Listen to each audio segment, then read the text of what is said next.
First of all, I'd like to say thank you very much, as always, to Eugene. We collaborate together. Eugene has Mystic Matters. We talk about books on Coffee with God, and Eugene focuses on Mystic Matters. So he also has a Facebook page. And Eugene, maybe you can put your email in if anybody is interested in the Mystic Matters. And thank you again, Eugene. I love this collaboration with you and I. And then, of course, thank you to my dear brother, Larry. He's done a lot of Coffee with Gods with me. And Larry was editing Cyril's book, art book, when I lived with Larry for 10 months in lockdown. I don't know if it's poor Larry or poor me, brother and sister living together. But it was good time, and Larry was constantly working on his writing and editing, and then of course after the art book it's then editing the book, still on that journey. So thank you for being with us again, Lar. And then where's my son? Oh, there, Joel Kaplan is my son and Cyril's godson and Larry's nephew and my mommy's boy. So Joel is participating as well because he has an absolutely fantastic relationship with Cyril. So the meeting is being recorded for anyone who would like to turn their video off if you want to. And let's hand over to Larry. Thanks very much. Hi, everyone, and it's good to see you. I have had a few apologies of people unable to join. Some I hope are still going to join who said they might be a bit late. So Eugene, if you'll keep an eye out for them. And greetings from Cyril himself. I had a Zoom meeting with him yesterday, and you might say, what? How can a deaf, blind man have a Zoom meeting? But that's exactly what we did through an interpreter.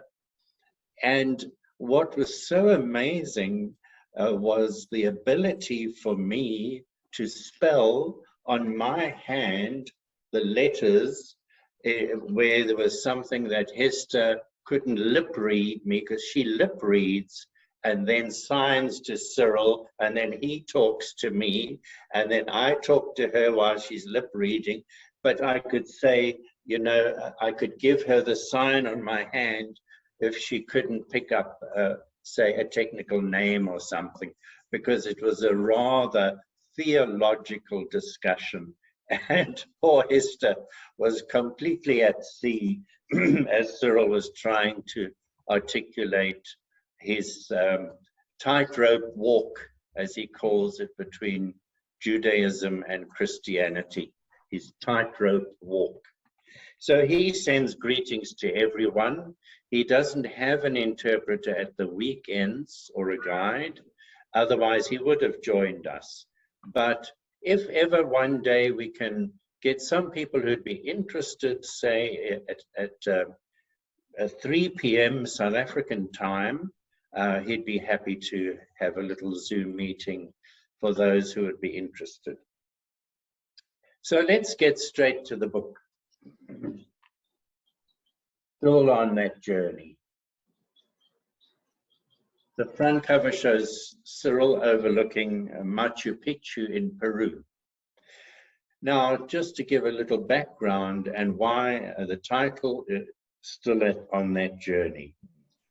Cyril's first book, his autobiography, in a very real sense, his autobiographical work, is called And the Journey Begins. And that book took about 10 years to write. It was painstaking, but he still had some sight then. And it's been through 3 editions already, and it's now out of print. We have copies now in South Africa, the last few remaining ones he brought with him a couple of months ago. So that was it, and the journey begins. He then wanted to write a sequel from the time that he went blind, but at the same time, he wanted to write about his Jewish identity and his Christian faith and how he holds these in tension, and trying to show how deeply rooted Christian symbolism is in the Jewish tradition, and the feast days and the Passovers and the symbols of bread and wine and all the rest. And so it became quite a theological treatise. And this was part 1 and part 2, and part 3 was tributes of different people to Cyril, and this was to be produced for his golden jubilee of ordination as a Catholic priest. But very quickly we began to see that these are two completely separate genres. His story about going blind and his living with the double sensory disability of deafblindness is a story in its own right. And it has lovely anecdotes, it has lovely reflections and appeals and information about deafblindness and the rest. Whereas the other one tended to be a little bit more heavy, a little bit more exploratory, and so on. So eventually we could see that it wasn't going to work to produce it as one sequel to his autobiography, but that this experience of going blind was closer to the first book. It just picked up where the first book left off and then described how he went on to become blind. The other book has been shelved for the time being, but he's still working on it. And when I say working on it, he produces at least an essay a day. And it is tedious, to say the least, to try and collate all of these. And he wants me and Gary Brennan in Australia, between the two of us, to somehow merge these essays on his Jewish Christian quest. So that is a project that's sort of work in progress. We therefore succeeded in creating this book separately. And I wanted to do it very much in time for his 80th birthday, which was in February this year. And the book launch took place in the very same week that he turned 80. So the book of his paintings, Light in Silent Darkness, with comments on his paintings, was produced in time for his Golden Jubilee. And this book on his deafblind experience, with a dozen wonderful tributes to him, was produced in time for his 80th birthday. Now, the structure of the book is his own, and I have kept to it. He divides it into 4 sections. The first is assistance for the deafblind, and so he speaks there a little bit more about the technical issues of the deaf and the blind and the deafblind. He has a lovely 2-page section on what he calls the amazing rolling scanner, and how that little rolling ball at the end of his cane is his new eye, as it were. And then the role of technology. Then a wonderful section called Stories of Living as Deafblind, Mishaps and Miracles, Good for a Laugh, Across a Barrier. And then what is the miracle of this man's life, Footprints on the Mountain, his 5-day trek up Machu Picchu, one foot in front of the other, taking 5 days, sleeping in tents on the way up Machu Picchu, not taking any cable car or any funicular or bus or anything, but a proper trek. And that chapter, to me, that chapter is a book in itself, and it's something that should become universal knowledge. Somehow we must even extract that chapter and put it out to go viral. It is quite inspiring. The third section is the preciousness of communication, and of course this is so important to him, and how he values it every single day of his life, either by a braille machine or by finger spelling or touch on his left hand. And then the fourth section, the wonders of deafblindness.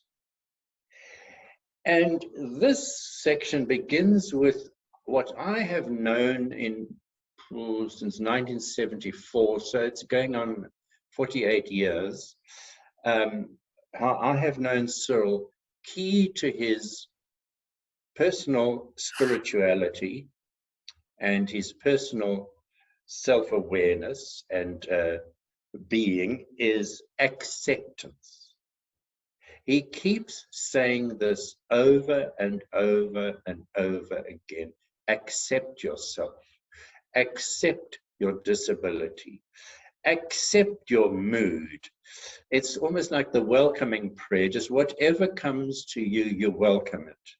And that idea of acceptance was quite manifest when I was with him in a clinic at Gallaudet College in Washington, D.C.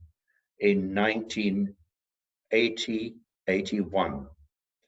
And he had an appointment there with an ophthalmic surgeon who also worked for the Gallaudet University, is University for the Deaf in the USA. And he went in for his consultation and emerged white as a sheet, looking a little bit distressed. And I asked him, how did it go? And he said, the doctor said that I am now approaching legally blind. My retinitis pigmentosa is getting narrower and narrower. The tunnel is getting dimmer and dimmer. And that he reckons that that very soon I'll have to be declared legally blind, because with such tunnel vision, you bump into things and all the rest. And that very soon after that, I will be totally physically blind. And then he said to me, you know, God has used my deafness in God's work, touching people's lives. Maybe he wants to use my blindness too. And so this is Cyril, acceptance. It is key to understanding him and how he would advise anybody. Not that he's a fatalist. I mean, he'll put up a fight if there's something that must not be accepted. What he's talking about is accepting the things you cannot change. The truth about who I am, the truth of what is happening to me. So that's excellent. And then that section, the wonders of deafblindness, ends with the secret of deafblindness. And I'm not going to tell you it. You have to buy the book to know what the secret is. No, just joking. So that's the structure of the book. Now, I do think that any book launch or any presentation of a book entitles the author to himself to quote. But since Cyril is not with us, I'm going to do it for him and just read something from his own preface. I invite you to join me along this journey as I try to describe the many wonders arising from being deafblind and share about things that cannot be seen or heard. Isn't that powerful? A deaf and blind person speaking of things that cannot be seen and heard. It is surely difficult for people to imagine how there can be anything positive or wonderful in deafblindness.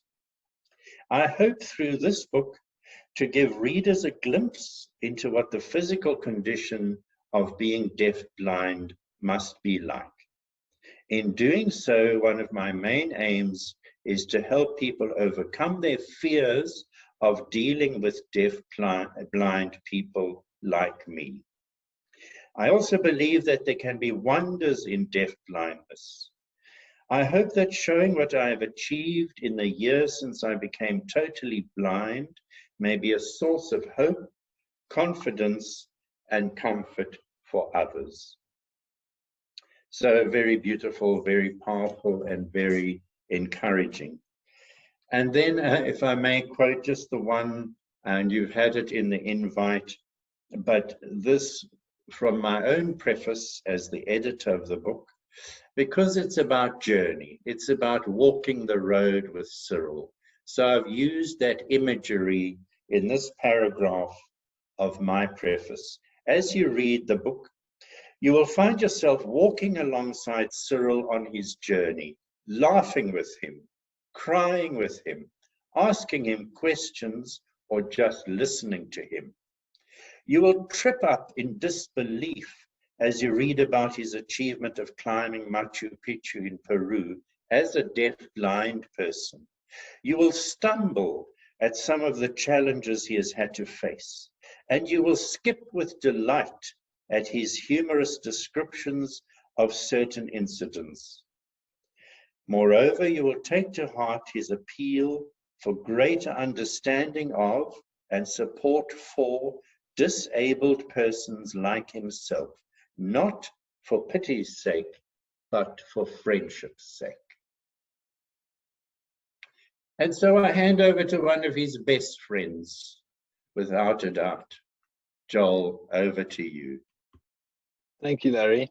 Definitely gave some brilliant context to the book, and at least what I took away from that was not sitting there giving him sympathy for his disabilities, but as you've described, walking along the journey with him as he describes what he's gone through.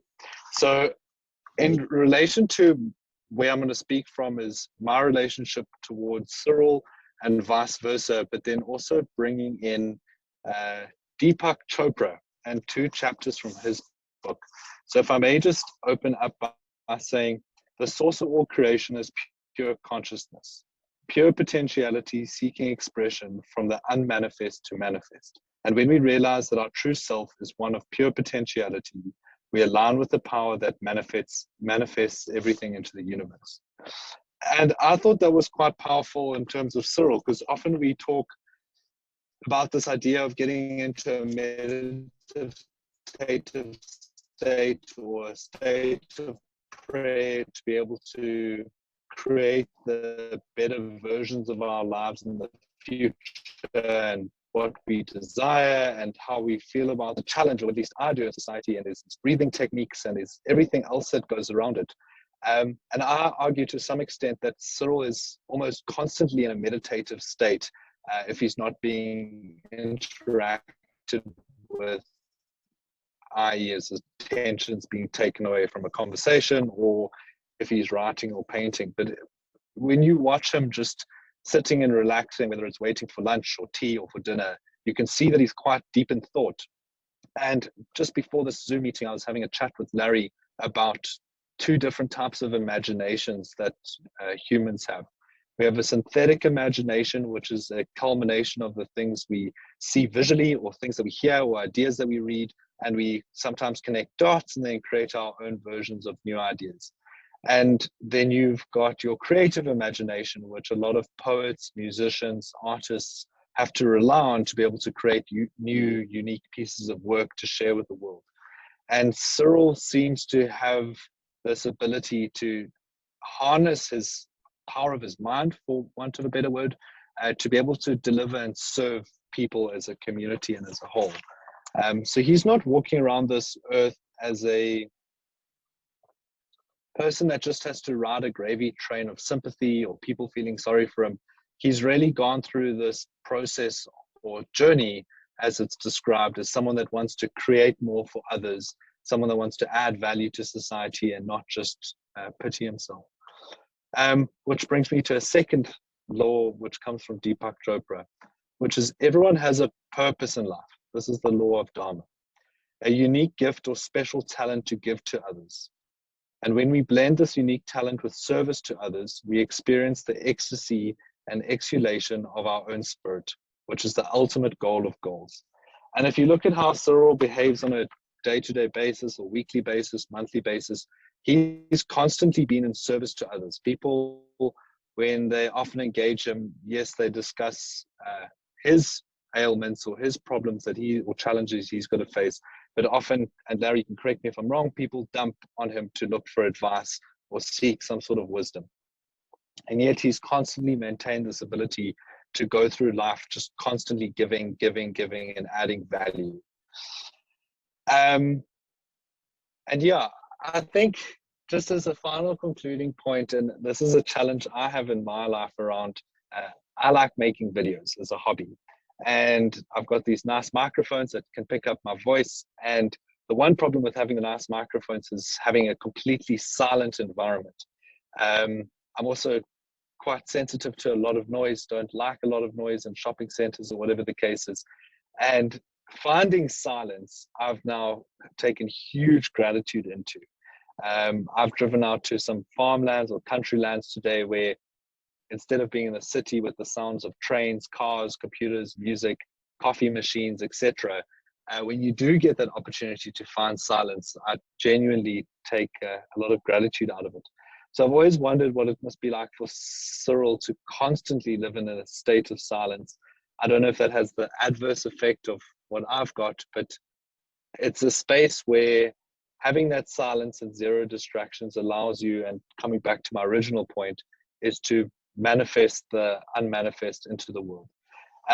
So with his disability, with his ability, I guess you could say, to create and to harness his creative imagination, he's provided an awesome series of different books, from the art book to his latest one and his original one. There's a lot of information out there that shares, as Larry said, a lot of hope and wisdom around his life and going through his own journey.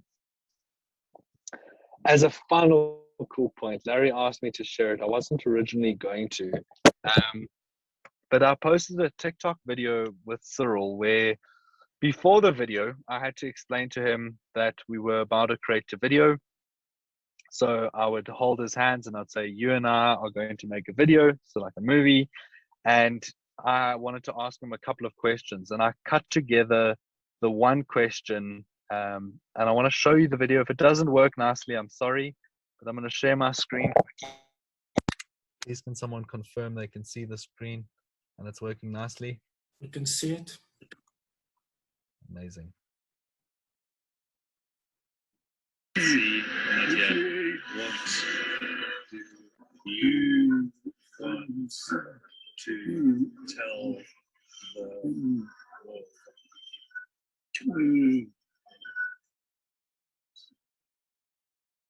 You can see, we can communicate. The hands, I cannot see, not yet. The hands, communication. And that particular video continues to going on to how the sign language works. And his point in that video was that regardless of not being able to hear or see, that just on one hand, that communication can be a very powerful tool in the world. And that video managed to go viral, as one would say, and it inspired, I see, tens of thousands of people, which was really cool. And subsequently to that, it's inspired me to create a sign language course that we've got on our website, which is really cool. And that's also so far raising money for organizations that Cyril's been a part of in South Africa. So his impact globally is absolutely astounding, and I don't even think he understands the knock-on effects that he has in people's lives. So that's really it from my side. Silence, having a purpose and unique talent that you can give to the world and add value with, and just be inspiring, I guess. He's had fun. Is there any questions? I've had the privilege of being able to know Cyril since I was a young child, and just being exposed to him, I've been privileged enough to see it as normal, for, again, want of a better word. Yeah. Veronica. What's your website? So I can look at the sign language there. Oh, sure. I'll put it in the chat here. Yeah, thanks. And, Sure. and Jolie, okay, Larry and Joel, thank you so much. Wow, so inspirational. Wow, Joel. Yeah, I know. Stuff about He's you. my great nephew. Anyway. I I love boasting about him. I love telling everybody that I have this astonishing great nephew. Yeah, I must tell you, Joel Joel met Cyril when he was a very young boy, and they took to each other immediately. And Joel was about 8 to 10 or something, and Joel's sense of humor and Cyril's just connected. And so Joel has always played tricks on Cyril that Cyril absolutely loves. So Cyril stayed with us in our home, and he asked Joel to take him to the toilet. So Joel took him for a roundabout all over the place, round and round and round, and eventually Cyril caught on and said, "Joel, I need to get to the toilet." And then this is a standard joke. Every time Joel has a meal with Cyril, Cyril's food has to be put in certain places on his place, and then who's ever with him, it's often Larry, when we're together, tells Cyril what is where on the plate. So as soon as Larry's told Cyril, Joel turns the plate around. But Cyril knows. He just has this lovely connection. I quickly want to read something because Joel touched on some incredible, without mentioning the book, incredible things that Cyril has mentioned in the book, and that Larry also said. We, on page 87, we are encouraged to accept whatever comes to us, whether good or bad. But we are never called to do this in a negative way. God shows us how to be positive in our lives with all our problems and difficulties. I believe God intends for me to share spiritual gifts from within the reality of my deaf blindness. I am called to serve God's people and to contribute to relieving the suffering caused by our myriad of disabilities. So, all right, over to all of you then. I do need to ask Joel to share something because it's quite significant. We had the book launch in Cape Town in February, in the week of Cyril's 80th birthday. And the SABC news was there, and it was on the South African national television news. It was in the Cape Argus. It was in some other media, and also in the Catholic newspaper, the Southern Cross. Anyway, Joel asked Cyril a question at that meeting, and I'm going to ask him to share it with us. I won't say what it was, but Sure. One of the editors came to me and said to me, I am trained to do interviews. I'm trained to ask people questions as a reporter. And I am could kick myself. Why did I never think of asking that question to Cyril? Before Joel, I over to you. mention, yeah, before I mention the question that I asked, I don't know if it's appropriate to bring this up, but the one evening, I'll come back around partway. One evening, Larry and I were coming back from a dinner with Cyril, and we were having this big debate about the type of questions people ask and how appropriate or inappropriate they could possibly be. And what I noticed with people, and even to myself to some extent, is you feel like you're entitled to ask particular questions when you're not really, and you wouldn't ask those questions to someone that was sighted or not deaf.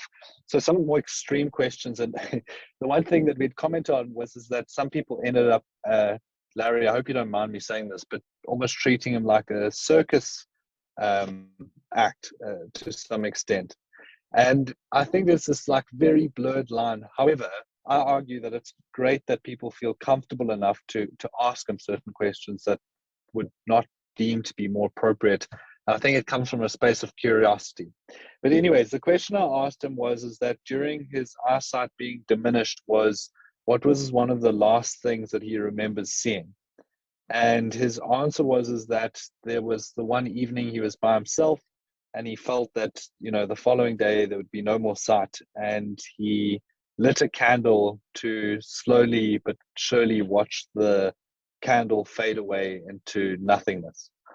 And Larry gives a nice answer to that. Then how did you know how to blow the candle out? So it lightens it up a little bit.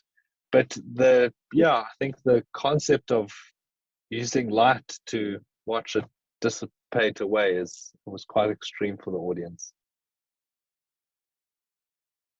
So yeah, that's my story. I see Beverly's got a question. Bev? Hello, I'm on my way. I've just got to work out how to mute and unmute myself. Larry and Joel, you both know that I'm a very, very good friend of Bonnie, and I follow Larry religiously with all his writings and his books. This book reading today has come at such a fortunate time in my life. I have got a deaf nephew who's turning 30 this year, but he has never ever found his path in life. I know there's been problems, but I always say problems are not problems, they're challenges, and they should create a better character. So I'm glad we able to record this meeting today. And Joel, I'm going to put James in contact with you so that he can maybe get to meet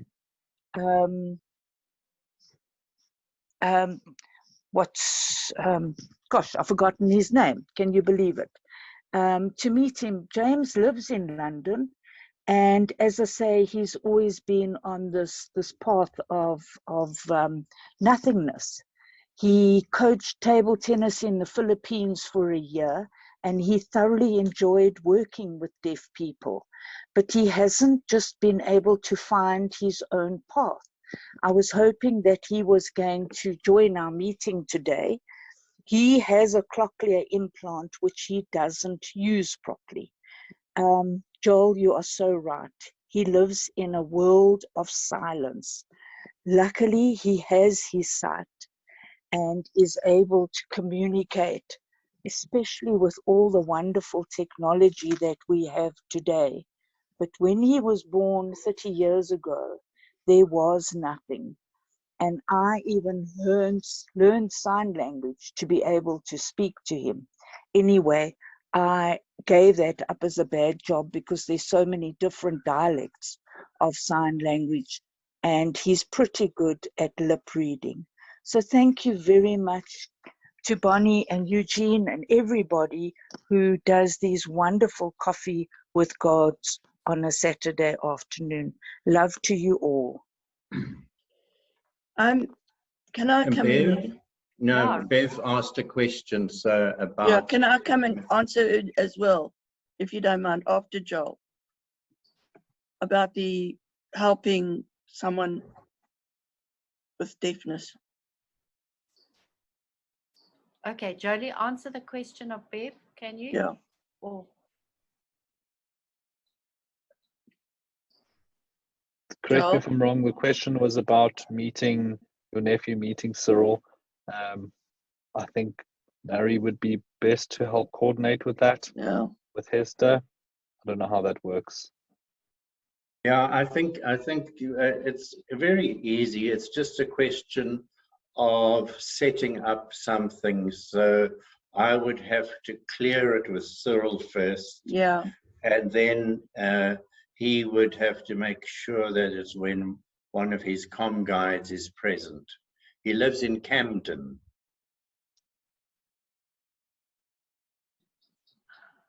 Ronnie, Okay, Ronnie? your turn. Yeah. I'm going to jump in here only because I know the problems that you can have with deaf people, Beverly. My son has also had a cochlear implant. He had his when he was about 30 something. I presume that your nephew had his very young, which is, and it can work phenomenally well if it's done very young. And in the UK, a lot of babies have them at about a year old, and they usually put in 2 cochlear implants. One of the biggest problems that I see here in the UK is that children have to go to a normal school. I mean, a mainstream school. To me, James had the advantage of going to deaf school in South Africa, where he got undivided attention. Here, they're in a class of 30, and they are not given that undivided attention. So often their needs are not being met as easily as if they had been in a school where there were just deaf people. There are a lot of places and a lot of organizations that can help, depending on where he lives, though. I've been on a journey for so long with James, because James isn't just deaf, he's also autistic. And my help has come quite late. And I do understand where you're coming from and where he's coming from, in that it's exceptionally difficult for some people to accept their disability or their deafness or whatever. And personally, I think meeting Cyril might be the best thing that your nephew could do. I hope that helps.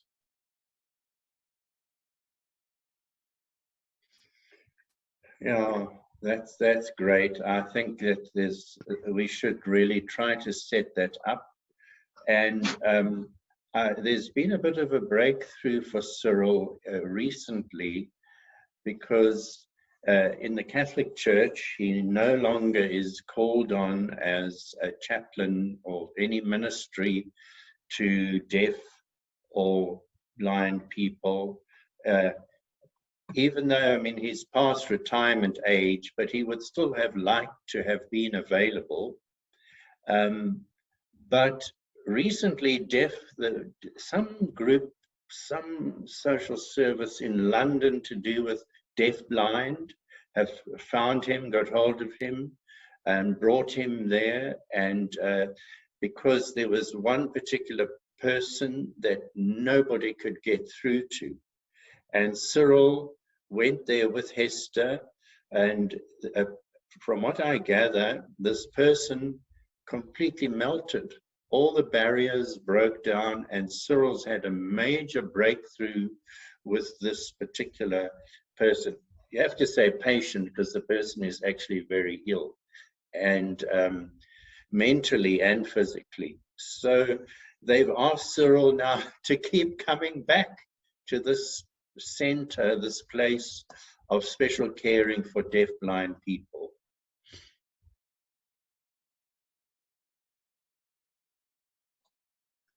I think that kind of that's wonderful.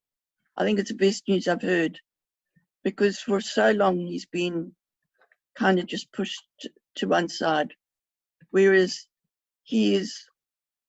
what he can do to help people is just actually phenomenal. And I think, can I add something here as well? Cyril has a special gift from God.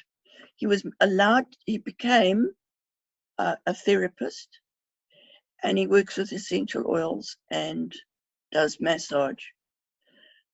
And I think that Cyril's got a special gift in his hands.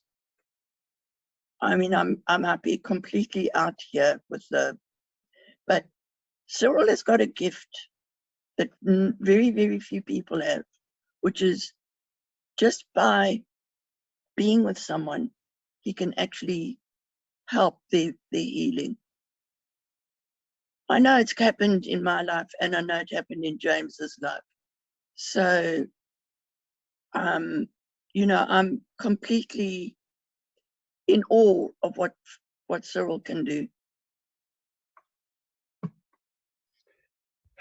I want to share something about Cyril's humor. There is a band outside in the street.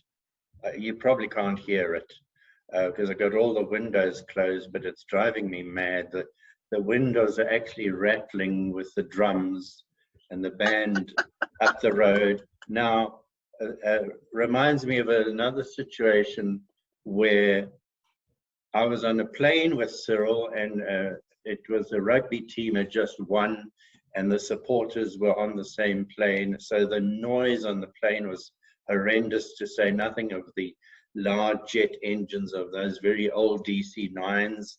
And I said, and he was chatting away, chatting. I said, Cyril, I hope you don't mind. This is not going to work.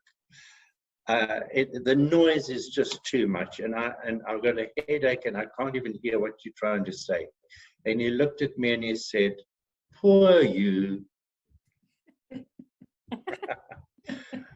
And if I were to say, Cyril, I'm trying to have this Zoom meeting and there's a band playing, and while people are talking, you would say, poor you. Larry, please tell the story of the London bombing. Please. Oh, well, it's a terribly important story there. Veronica, that's a long story. How can I sum that up? But I mean, just very briefly, that Cyril and I were to fly to Taizé in France on the day of the London bombings. And we had done a trial run the day before from Camden Station to Liverpool Street Station, where we were going to get a plane to, was it Luton or Stansted Airport, anyway, and from there fly to France. So we did the trial run, and then we were ready to set off the next day, and we said, look, we've done the trial run, and it wasn't so bad. We can maybe leave half an hour later, and we'll still make it in good time.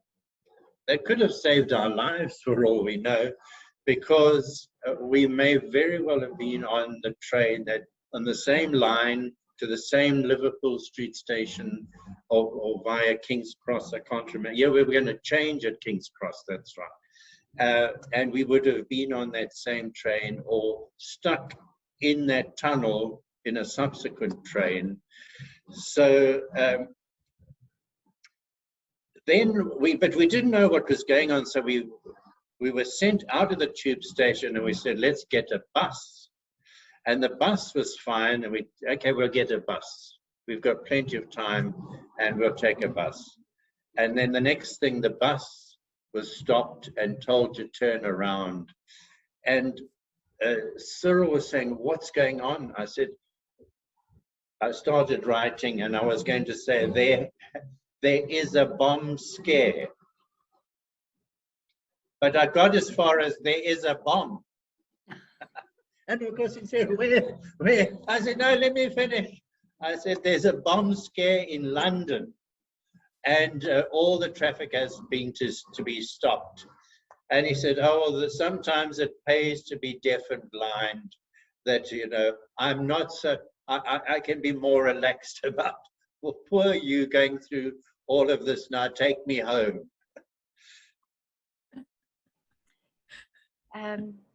Yeah, there are so many stories with Cyril that are absolutely amazing, and a lot of those stories are in the book.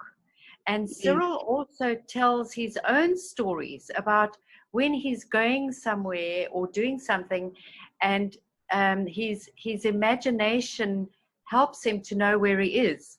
For example, in the book, Cyril says that Larry and Cyril were driving from Joburg down to Durban actually for Joel's bar mitzvah.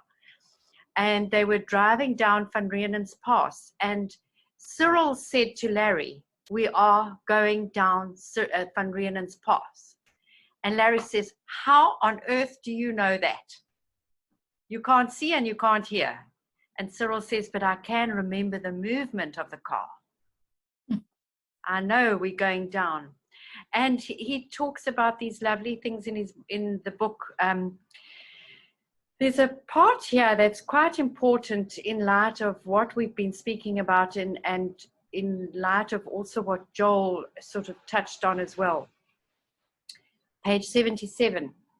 While confidence builds strength, doubts are our traitors. They make us lose the good we might win by making us afraid to try. Bev, that might be something to do with your nephew. Even now, as I get older, inner growth continues to guide me.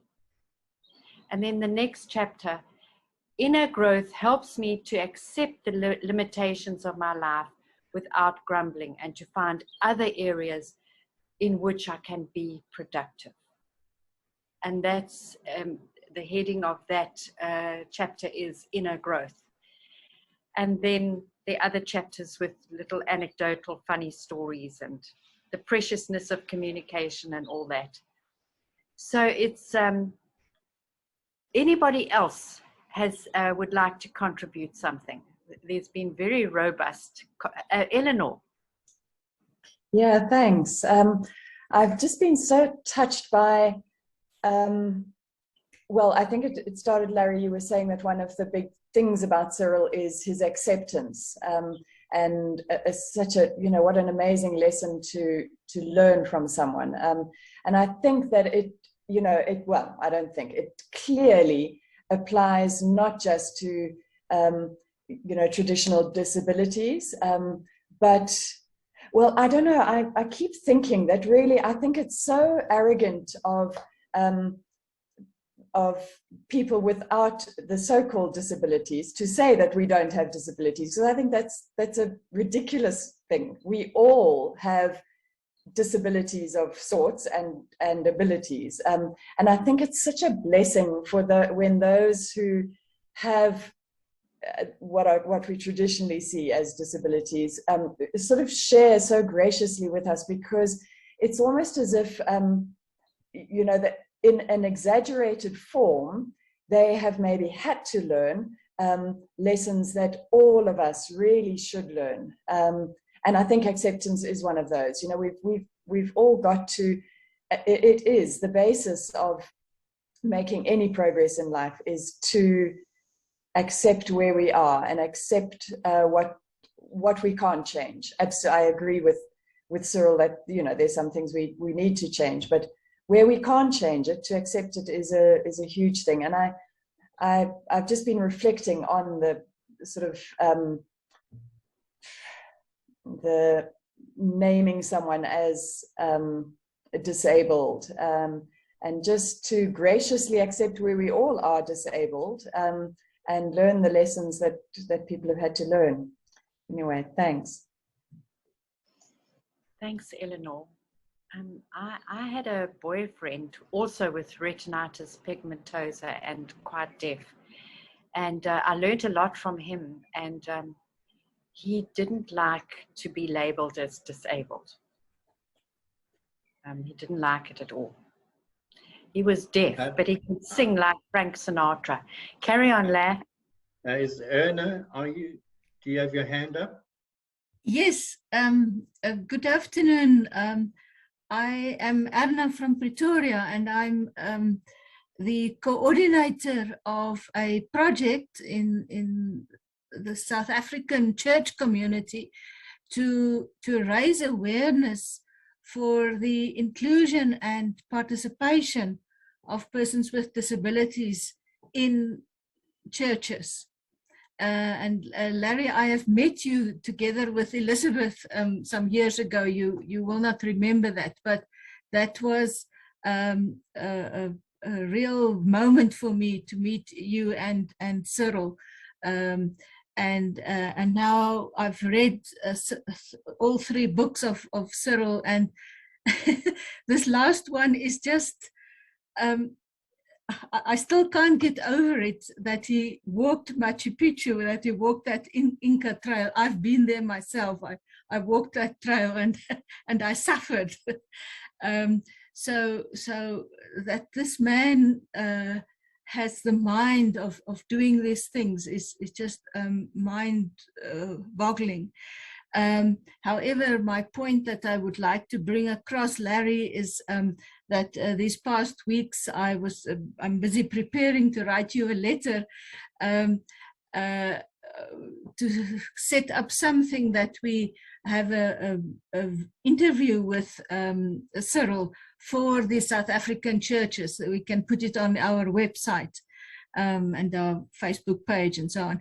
There is still this enormous need in the South African context of persons with disabilities to really connect with other persons with disabilities that have really overcome and that have lived through their challenges.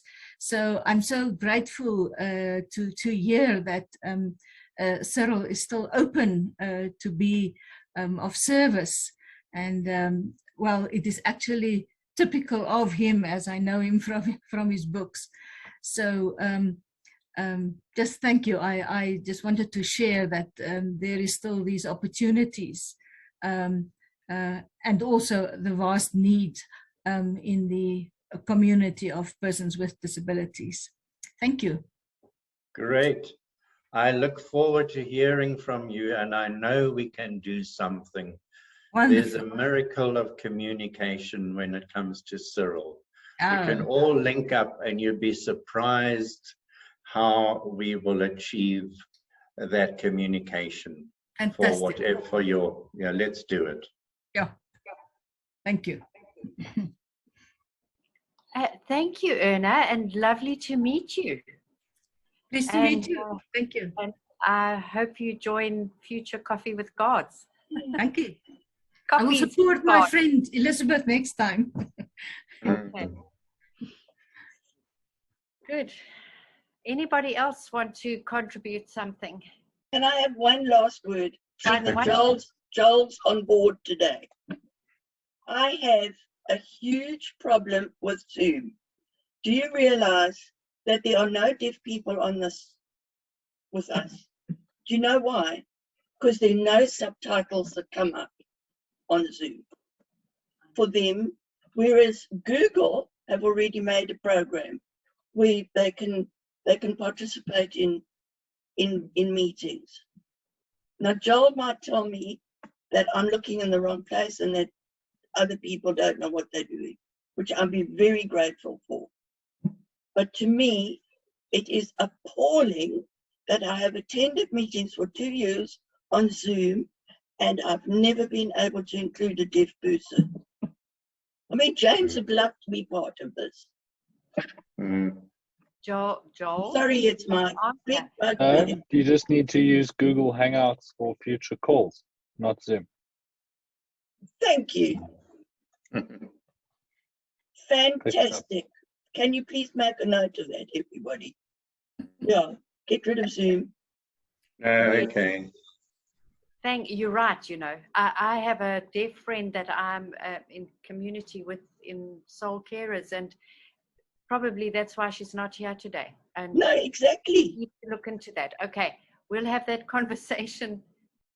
I know. I'm sorry to take up everybody's, but you know, this is my bugbear. Okay. Let me just give a little balancing act here. The irony is that a deaf-blind person with an interpreter can join Zoom. You have to be deaf and blind, but you can't only be deaf. So that's a good point. But Cyril would have been with us if he could have, obviously with an interpreter.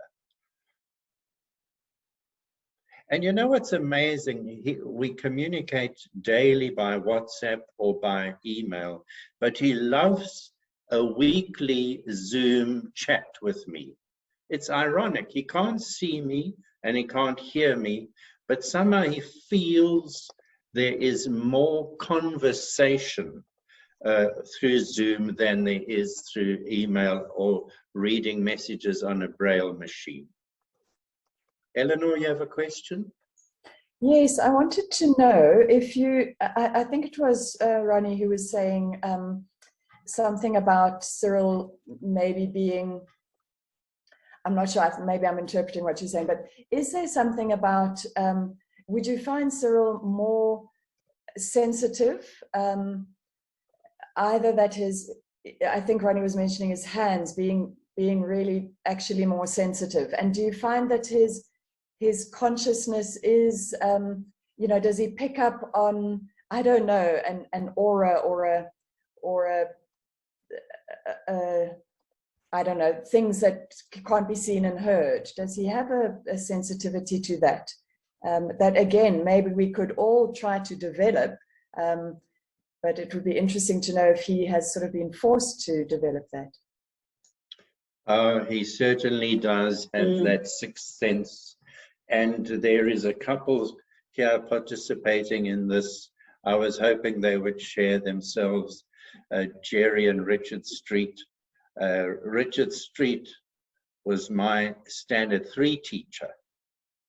And Jerry and Richard have the most beautiful marriage and a beautiful relationship. And I had them come and meet Cyril in St. James, where he was staying in Cape Town for his 80th birthday, and we had coffee together. And without them saying anything or my saying anything, Cyril said to me, gosh, this is he said, or he might have said to them together, they have such a beautiful relationship. I can feel it. I can pick it up. I can feel the love. And it was just this, that's an example of his sensitivity to energy fields, whether it's a positive one of love, or he can also pick up a hostile energy as well. So he is very tuned, very, very intuitive. And he immediately picked up Jerry and Richard's, gosh, I can't remember, is it 40, 50 years of marriage? I can't remember, but it's just something very special. I'm worried about time, Bonnie. I need to thank you, everyone, for your time. I appreciate everyone hearing out the journey of Cyril and from our relative experience. Thank you, Bonnie, for creating these evenings of community. Thank you, Larry, for adding your value. And I appreciate everyone in the audience here. Oh, thank you, Joel. Gosh, my gosh, I'm so proud of my son. Thank you, everybody. I think today's Coffee with God has been so robust and full of love and questions and answers. And so you can contact me for the book, and I can send it to you. Otherwise, I will give you Janet's email address, Janet from Redemptress Publications, because depending on where you live, it might be easier for you to get it directly from Janet. So let's see what happens with that. Once again, thank you, Eugene, for hosting us. Love working with you, Eugene. And Larry, thank you. I am so lucky to be Larry's sister. Truly. I just have this constant stream of conversation and wisdom and spiritual direction and all that. I'm just really lucky. So thank you, Larry. And thank you for facilitating such a close relationship with Cyril, or for more than 40 years, going back to the 70s. Thank you. Thank you, everybody. All right, we'll say goodbye and meet again next month. Bye. Later this month. Bye-bye, everyone. Google.